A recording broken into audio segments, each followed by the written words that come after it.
نحمده ونصلي ونسلم على رسوله الكريم أما بعد فأعوذ بالله من الشيطان الرجيم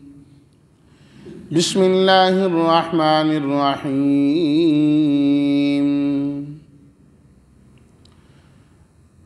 قالت رب أنى يكون لي ولد ولم يمسسني بشر قال كذلك الله يخلق ما يشاء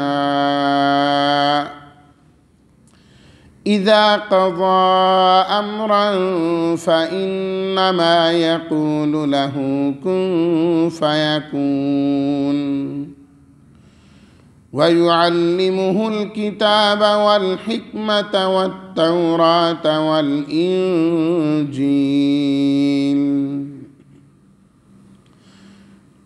صدق الله مولانا العظيم اللهم صل على سيدنا ومولانا محمد وعلى آل سيدنا ومولانا محمد وبارك وسلم انا یکون انا کس طرح لم یمسسنی نہیں چھوا مجھے بشر انسان یخلق پیدا کرتے ہیں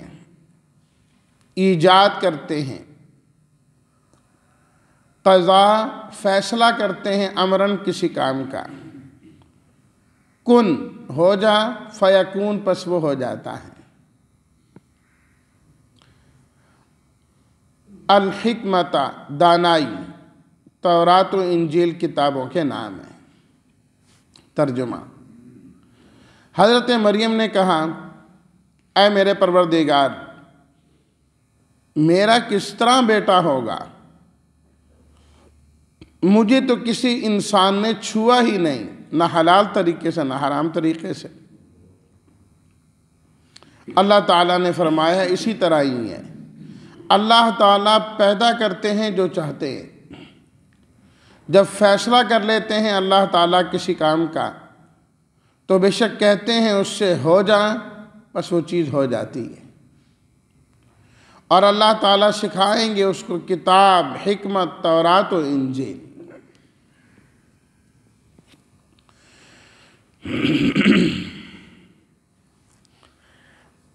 بات چل رہی تھی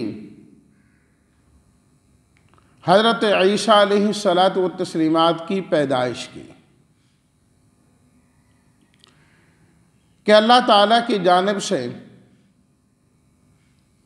حضرت مریم کو بیٹے کی بشارت دی گئی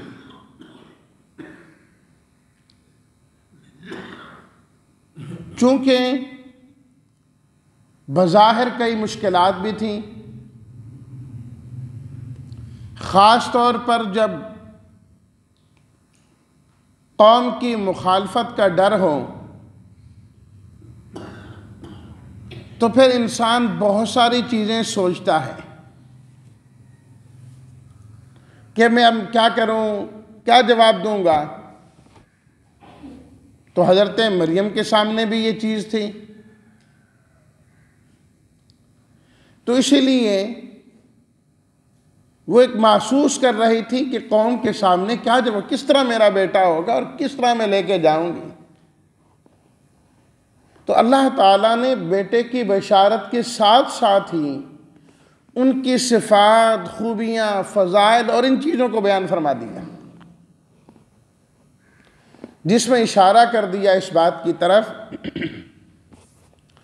کہ اگرچہ بظاہر آپ کو مشکل نظر آ رہی ہے آپ کو بظاہر مشکل نظر آ رہی ہے لیکن اللہ تعالیٰ آپ کو بعد میں خوشیاں بھی اتنی ہی عطا فرما دیں گے اتنی ہی خوشیاں اللہ تعالیٰ آپ کو عطا فرمائیں گے تو اس واسطے آپ گھبرائیں نہیں اللہ تعالیٰ نے خود ہی سارا بندوبست کرنا ہے اور آپ کے لیے یوں سمجھیں کہ خوشیاں ابھی سے شروع ہو گئی ہیں خوشی کے بعد خوشی خوشی کے بعد خوشی ملتی چلی جائے گی اور یہ کتنی بڑی خوشخبری ہے آپ کے لیے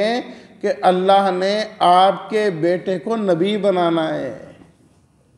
تو نبی ہوں گے اللہ کے۔ دیکھو نا، انسان کو ہمیشہ اپنی اولاد کے بارے میں یہی فکر ہوتی ہے نا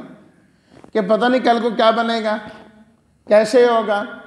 اس کے لیے محنت کرتا ہے، یہ اچھا پڑھ جائے، اچھا انسان بن جائے اور آگے نکلنے والا ہو، لیکن ڈر رہتا ہے کہیں ہاتھ سے نہ نکل جائے، کہیں یہ نہ ہو جائے، کہیں وہ نہ ہو جائے، کسی نہ کسی طریقے سے۔ اللہ تعالیٰ نے تو پہلے ہی اعلان کر دیا، ہم آپ کو نبی بیٹا دینے لگے۔ اللہ اکبر۔ اور ان کی صفات بیان کی، وجیہاً فی الدنیا والآخرہ ومن المقربین، وہ تو دنیا میں بھی بڑی عزت والے ہوں گے، آخرت میں بھی اللہ ان کو بڑی عزتیں دیں گے۔ ومن المقربین، اور اللہ کی ان لوگوں میں سے ہوں گے جو اللہ کے بڑے قریب ہوتے ہیں،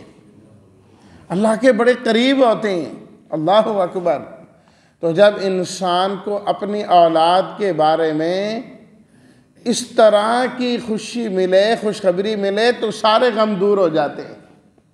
دیکھیں نا، سال بھر ایک باپ نے محنت کی، ماں نے محنت کی، اسے بر وقت سکول بھیج رہے ہیں، باپ لے کے جا رہا ہے، لے کے آ رہا ہے، ماں کھانا پکا کے دے رہی ہے، سارے مطالبات پورے کیے جا رہے ہیں۔ جب امتحان آئے، کلاس میں وہ اول پوزیشن حاصل کر لے تو ساری تھکاوٹیں دور ہو جاتی ہیں، ساری پریشانیاں کہ ہم نے اتنی محنت کی تو نتیجہ بھی نکل آیا۔ اور اللہ نہ کرے اس کے الٹ ہو جائے تو پھر انسان کو بڑا افسوس ہوتا ہے کہ دیکھو اتنی محنت بھی کی ہم نے،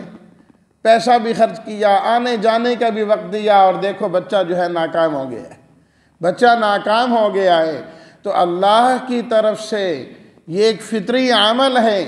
کہ جب مشقت کے بعد، پریشانی کے بعد راحت حاصل ہو جائے تو ساری مشقتیں ختم ہو جایا کرتی ہیں، ساری پریشانیاں ختم ہو جایا کرتی ہیں۔ تو اللہ تعالیٰ حضرت مریم سے یہی فرما رہے ہیں فرشتوں کے ذریعے سے، پریشان نہیں ہونا، گھبرانا نہیں۔ یہ جو پریشانیاں ہیں یہ آپ کو وقتی طور پر نظر آ رہی ہیں، بعد میں ہمیشہ کے لیے اللہ تعالیٰ خوشیاں ہی خوشیاں عطا فرمائیں گے، خوشیاں ہی خوشیاں عطا فرمائیں گے۔ اللہ اکبر۔ اب بیٹے کی خوشخبری تو مل گئی، سوچ رہی ہیں کہ بیٹا ہوگا میرے ہاں، یہ کیسے ہو سکتا ہے؟ اور آنے والے نے جو انسانی شکل میں آئے، جبریل امین، انہوں نے یہ کہہ بھی دیا ہے، انما انا رسول ربی کی، میں تو تیرے رب کا بھیجا ہوا ہوں، خود نہیں آیا، میرے اختیار میں کیا ہے، مجھے تو آپ کے رب نے بھیجا ہے، میں آپ کو پیغام دینے آیا ہوں۔ تو اس لیے حضرت مریم کی نظر فوراً اللہ تعالیٰ کی طرف گئی کہ اللہ نے دینا ہے، تو اللہ سے کہنے لگی، ربی انا یکون لی ولد، اے میرے پروردگار میرا بیٹا کیسے ہوگا؟ فرشتے سے نہیں کہا، تم کہتے ہو بیٹا، میرے ہاں کس طرح بیٹا ہوگا، یہ کیسے ہو سکتا ہے؟ حضرت مریم کا ایمان اللہ کی ذات پر ہے کہ جو کچھ ہونا ہے اللہ کی طرف سے ہونا ہے، جو کچھ ہونا ہے اللہ کی طرف سے ہونا ہے، اور انسان کی ہمیشہ نظر اللہ کی ذات پر ہی ہونی چاہیے کہ کچھ نہیں نظر آ رہا، پھر بھی یقین ہو کہ یہ ہوگا کس کی طرف سے؟ اللہ کی طرف سے۔ جب انسان اللہ پر کامل یقین رکھتا ہے تو اللہ بھی اس کے ساتھ اسی طرح کا معاملہ کرتے ہیں۔ ہم حدیث شریف میں پڑھ رہے تھے مسند امام اعظم میں 2 دن پہلے سبق میں، نبی کریم صلی اللہ علیہ وسلم کا ارشاد مبارک آیا، اس میں آپ نے ارشاد فرمایا، من علم ان اللہ یغفر لہ فہو مغفور لہ او کما قال، فرمایا کہ جس انسان کو یقین ہو، ایمان والا یقین کے ساتھ رہے، ایمان ہو، یقین ہو کہ اللہ میری مغفرت کریں گے، فرمایا اللہ اس کی مغفرت ضرور کر دیں گے۔ تو یقین ہو اسے، پہلے نہیں پتہ نہیں بخشا جاؤں گا نہیں بخشا جاؤں گا کیا ہے، نہ، فرمایا یقین کے ساتھ اس دنیا سے جانا چاہیے۔ جب بندہ جائے آخری وقت ہے، اسے یقین ہو کہ میرا رب مجھے ضرور معاف کرے گا، میں ایمان والا ہوں، تو فرمایا اللہ بھی اس کے یقین کے مطابق اس کا فیصلہ کرے گا۔ تو ہر حال میں انسان کو نظر اپنی اللہ پر رکھنی چاہیے، اللہ پر رکھنی چاہیے۔ تو اس لیے حضرت مریم نے براہ راست اللہ سے دعا کی، ربی انا یکون لی ولد، اے میرے پروردگار کس طرح ہوگا میرے ہاں بیٹا۔ یہ نہیں کہ یقین نہیں تھا، یقین تو تھا، کیفیت کی بات تھی کہ عام طور پر تو اولاد ہوتی ہے مرد و زن سے، جوڑے سے، وَلَمْ يَمْسَسْنِي بَشَرٌ، مجھے تو کسی انسان نے آج تک چھوا ہی نہیں ہے، نہ ناجائز طریقے سے اور نہ جائز طریقے سے، حرام و حلال دونوں طریقوں سے نہیں، نکاح میں نے کیا نہیں اور برائی میں نے کی نہیں، تو اولاد کیسے ہوگی، اس کی کیفیت کیا ہوگی، کس کیفیت کے ساتھ؟ یقین ہے تبھی تو کہا رب بھی ہے، میرے رب، آپ تو رب ہے نا، لیکن یہ کیسے ہوگا، عام طریقے کے تو خلاف ہے یہ۔ قال کذالک، اللہ تعالیٰ نے فرمایا اسی طریقے سے ہی ہے کہ واقعتاً آپ کو کسی مرد نے نہیں چھوا، کسی طریقے سے بھی نہیں چھوا، اور آپ کو کوئی شادی بھی نہیں کرنی پڑے گی کہ بیٹے کی خوشخبری تو دے دی کہ آپ کے ہاں بیٹا ہوگا، اس کے لیے آپ کو پہلے شادی کرنا ہوگی، نہیں، کذالک، نہ مرد نے چھوا ہے نہ چھوئے گا، اللہ نے آپ کو ایسے ہی بیٹا دینا ہے، ایسے ہی بیٹا دینا ہے اللہ تعالیٰ نے۔ تو اس میں اللہ تعالیٰ نے حضرت مریم کی پاکدانی اور عفت کو بھی بیان کر دیا۔ انہوں نے کہا نا مجھے کسی نے نہیں چھوا، اللہ نے بھی فرمایا کذالک، بالکل اسی طریقے سے ہی ہے، واقعتاً کسی نے نہیں چھوا۔ طہارت اور پاکیزگی بھی حضرت مریم کی اس میں اللہ تعالیٰ نے بیان کی۔ اچھا اسی طریقے سے ہی، ہاں جی، کیوں؟ اللہ یخلق ما یشاء، اللہ جو چاہتے ہیں پیدا کرتے ہیں، اللہ جو چاہتے ہیں پیدا کرتے ہیں۔ بدیع السماوات والارض، اللہ نے اس آسمان و زمین کو بھی تو بغیر مٹیریل اور نمونے کے بنایا ہے نا، کہ یہ جتنا آسمان ہے، یہ زمین اور اس کے اندر جو کچھ ہے، کیا اس کا کوئی پہلے مٹیریل موجود تھا؟ اللہ تعالیٰ نے بنا دیا جس طرح بلڈنگ بن جاتی، کچھ بھی نہیں، بدیع، بغیر نمونے اور مٹیریل کے بنانے والا ہے اللہ، جو اتنا بڑا آسمان بنا سکتا ہے، 7 آسمان بنا سکتا ہے، جو اتنی بڑی زمین بنا سکتا ہے، زمین میں خزانے رکھ سکتا ہے اور اس میں نہریں دریا چلا سکتا ہے، سمندر بنا سکتا ہے، خزانے بنا سکتا ہے، وہ انسان بھی بنا سکتا ہے۔ اللہ یخلق ما یشاء، اللہ جو چاہتے ہیں پیدا کرتے ہیں، جو چاہتے ہیں پیدا کرتے ہیں، کوئی رکاوٹ پیدا کرنے والا نہیں۔ اللہ اکبر۔ 25ویں سپارے میں اللہ نے فرمایا للہ ملک السماوات والارض یخلق ما یشاء، آسمان و زمین کا مالک اللہ ہے، حکومت اللہ کے پاس ہے، اللہ جو چاہتے ہیں پیدا کرتے ہیں۔ یہب لمن یشاء اناثا، جسے چاہتے ہیں اللہ بیٹیاں ہی بیٹیاں دیتے ہیں، وَيَهَبُ لِمَن يَشَاءُ الذُّكُورَ، جسے چاہتے ہیں اللہ بیٹے ہی بیٹے دیتے ہیں، بیٹے، اَوْ يُزَوِّجُهُمْ ذُكْرَانًا وَإِنَاثًا، اور جسے چاہتے ہیں اللہ بیٹے بھی دیتے ہیں اور بیٹیاں بھی دیتے ہیں، وَيَجْعَلُ مَن يَشَاءُ عَقِيمًا، اور جسے چاہتے ہیں اللہ بانجھ بنا دیتے ہیں، کچھ بھی نہیں دیتے۔ یہ صفت خلق اس کی یہ ہے، جس طرح چاہے وہ بنائے اور پیدا کرے۔ یخلق ما یشاء، اللہ جو چاہتے ہیں پیدا کرتے ہیں، فرمایا یہاں بغیر مرد و زن کے ملاپ کے اللہ نے پیدا کرنا ہے۔ دیکھیے یہی بات حضرت زکریا نے بھی کی، ہم نے پچھلے صفحے میں پڑھی، جو فرشتوں نے کہا نا کہ آپ کے ہاں بیٹا ہوگا، یحییٰ نام ہوگا، وہ بھی اللہ کے نبی اور پیغمبر ہوں گے، تو انہوں نے کہا انا یکون لی غلام، میرے ہاں کس طرح لڑکا ہوگا۔ یہاں بھی انہوں نے کہا انا یکون لی ولد، کس طرح میرا بیٹا ہوگا۔ وہاں اللہ نے کیا جواب دیا؟ یفعل اللہ یفعل ما یشاء، 40 نمبر آیت میں، اللہ یفعل ما یشاء، اللہ جو چاہتے ہیں کرتے ہیں، اور یہاں پر فرمایا اللہ یخلق ما یشاء، اللہ جو چاہتے ہیں پیدا کرتے ہیں، وہاں یفعل کر دیتے ہیں، یہاں یخلق پیدا کرتے ہیں، جس میں ایجاد کا معنی پایا جاتا ہے، ایجاد والا معنی پایا جاتا ہے یخلق میں، اس لیے کہ وہاں جوڑا تو تھا نا حضرت زکریا اور ان کی بیوی، چاہے بوڑھے ہو گئے تھے، عمر وہ ہو گئی تھی، اس عمر میں اولاد نہیں ہوتی، لیکن جوڑا موجود ہے، اس لیے فرمایا یفعلوا، اللہ کر دیں گے، جوانوں سے اولاد دیتے ہیں، بوڑھوں کو بھی دے دیں گے، لیکن یہاں تو جوڑا ہی نہیں ہے، کوئی مرد ہے ہی نہیں، اس لیے یہاں یفعلوا نہیں فرمایا، یخلق فرمایا ایجاد صفت اللہ کی ہے، ایجاد صفت اللہ کی ہے، جس نے سب چیزوں کو ایجاد کیا، وہ اب اس کو بھی ایجاد کرے گا کہ بغیر مرد کے آپ کو بیٹا عطا کرے گا، اس لیے یخلق کا لفظ ذکر کیا۔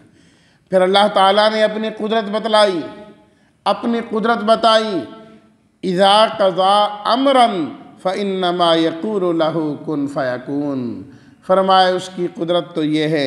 اللہ جب کسی چیز کا فیصلہ کر لیتے ہیں، اللہ بس کن کہتے ہیں، وہ چیز وجود میں آ جاتی ہے، بس کن ہو گیا، بس ہو جاتا ہے، اور اللہ کو کچھ نہیں کرنا پڑتا۔ اور اہل علم نے لکھا کہ لفظ کن بھی اللہ نے آپ کو اور ہمیں سمجھانے کے لیے فرمایا، ورنہ اللہ لفظ کن کا محتاج بھی کوئی نہیں ہے، یہ نہیں کہ اللہ کن کہیں گے تو پھر چیز آئے گی، نہیں، بس اللہ جس کا ارادہ کر لیتے ہیں وہ چیز ہو جاتی ہے، وہ چیز ہو جاتی ہے، لفظ کن کا بھی محتاج نہیں۔ یہ لفظ کن بھی ہمیں سمجھانے کے لیے کہ بس تم یوں سمجھو کہ اللہ نے کہا ہو جا، بس وہ چیز ہو جاتی ہے، وہ ہو جاتی ہے، کوئی کام اللہ کے لیے مشکل نہیں ہے۔ لیکن اللہ تعالیٰ ہر چیز کن سے کرتا نہیں ہے، ہر چیز کو طریقہ کار کے مطابق اللہ تعالیٰ نے رکھا ہے اور اس کے مطابق کرتے۔ دیکھیں نا، اللہ تعالیٰ فرماتے کن ہو جاؤ، 7 آسمان بن جاتے، زمین بن جاتی، سب کچھ، نہیں، اللہ نے 6 دنوں میں پیدا کیا ہے، فی 6 ایام، خود قرآن مجید میں۔ کیوں؟ یدبر الامر، اللہ تعالیٰ ہر چیز کا ایک انتظام کرتے ہیں، کام صرف کرنا ہی نہیں ہوتا، انتظام کے ساتھ اس کو کرنا چاہیے۔ یہی چیز اللہ تعالیٰ نے انسانوں کو سکھانی تھی، انسانوں کو سکھانی تھی کہ کوئی بھی چیز کی جائے اسے خاص ایک انتظام کے تحت کرنا چاہیے، طریقہ کار کے مطابق کرنا چاہیے، تو اس کے اندر خیر ہوتی ہے کہ دیکھو میں کر بھی سکتا ہوں لیکن نہیں کیا تمہیں سمجھانے کے لیے۔ فرمایا وہ تو کن کہیں تو سب ہو جائیں،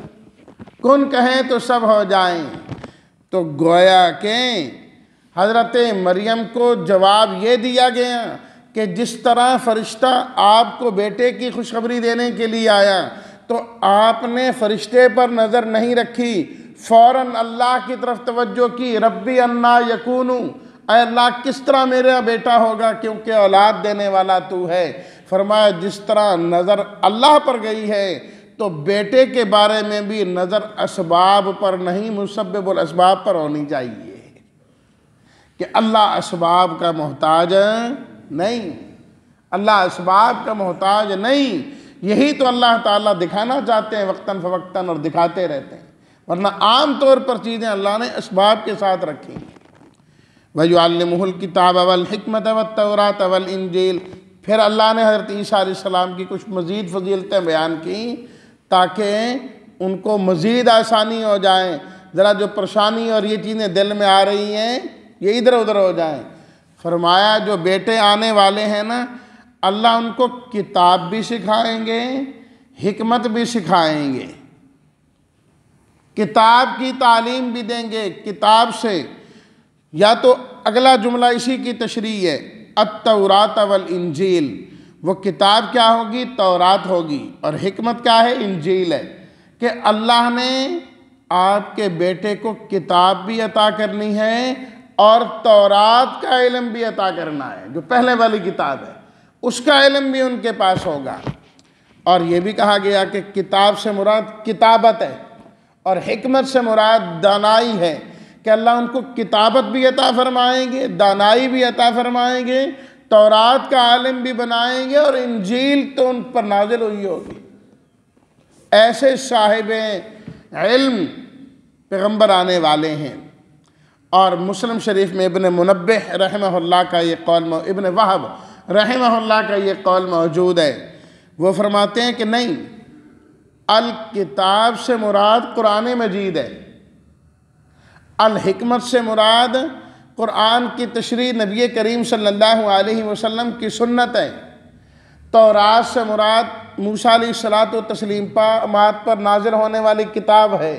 اور انجیل خود ان پر نازل ہوئی کہ اللہ ایسا بیٹا عطا کرنے والے ہیں جن کے پاس تورات کا بھی علم ہوگا، انجیل کا بھی علم ہوگا، اور جو آخر میں اللہ نے کتاب نازل کرنی ہے قرآن مجید اور اس کی تشریح، اس کا بھی علم ہوگا۔ یہ چیزیں کہاں سے آئیں گی؟ وَيُعَلِّمُهُ، اللہ یہ ساری چیزیں انہیں خود ہی سکھا دیں گے،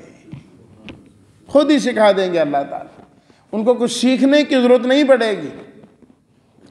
حضرت عیسیٰ علیہ الصلوۃ والتسلیمات زندہ آسمانوں پر اٹھائے گئے ہیں، دوبارہ تشریف لائیں گے۔ جب دوبارہ تشریف لائیں گے تو اب تو قرآن مجید موجود ہے نا، اب تو نبی کریم صلی اللہ علیہ وسلم کی سنت موجود ہے، تو ان کے جو فیصلے ہوں گے اور جس شریعت پر وہ عمل کریں گے وہ یہ شریعت ہے، یہ کتاب ہے، اور آپ علیہ الصلوۃ والتسلیمات کی احادیث ہے۔ ان کو یہ کتاب کسی سے پڑھنی نہیں پڑے گی کہ وہ آئے ہیں تو اس کتاب کو بھی سیکھیں،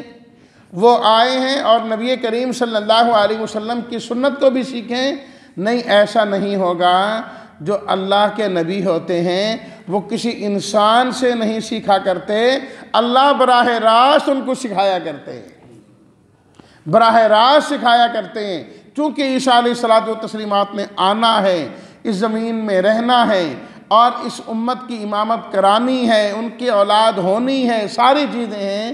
اس دوران جتنے فیصلے ہوں گے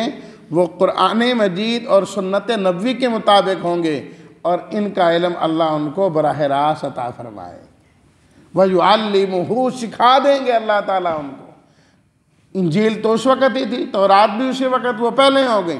اب جب آئیں گے اللہ اس چیز کا بھی علم ان کو عطا فرمائیں گے۔ تو اللہ تعالیٰ نے یہ شان حضرت عیسیٰ علیہ الصلوۃ والتسلیمات کو عطا فرمائی ہے۔ ساری خوبیاں بیان کر کے آگے آ رہا ہے۔ سب خوبیوں کے باوجود فرمایا وہ عبد تھے، الہ ذات صرف اللہ کی ہے۔ ان اللہ ربی و ربکم، وہ خود کہتے تھے کہ میرا اور تمہارا رب اللہ ہے، عبادت کا مستحق وہی ہے، عبادت پھر بھی ایک اللہ کی ہوگی۔ شان اللہ نے بڑوں کو عطا کی ہیں۔ اللہ تعالی ہم سب کو بھی ان شان والے انبیاء اور جو صلحاء ہیں ان کے نقش قدم پر چلنے والا بنائے، اور اللہ ہم سب کو ہمیشہ اپنی ہی عبادت کرنے کی توفیق عطا فرمائے۔ وآخر دعوانا ان الحمد للہ رب العالمین۔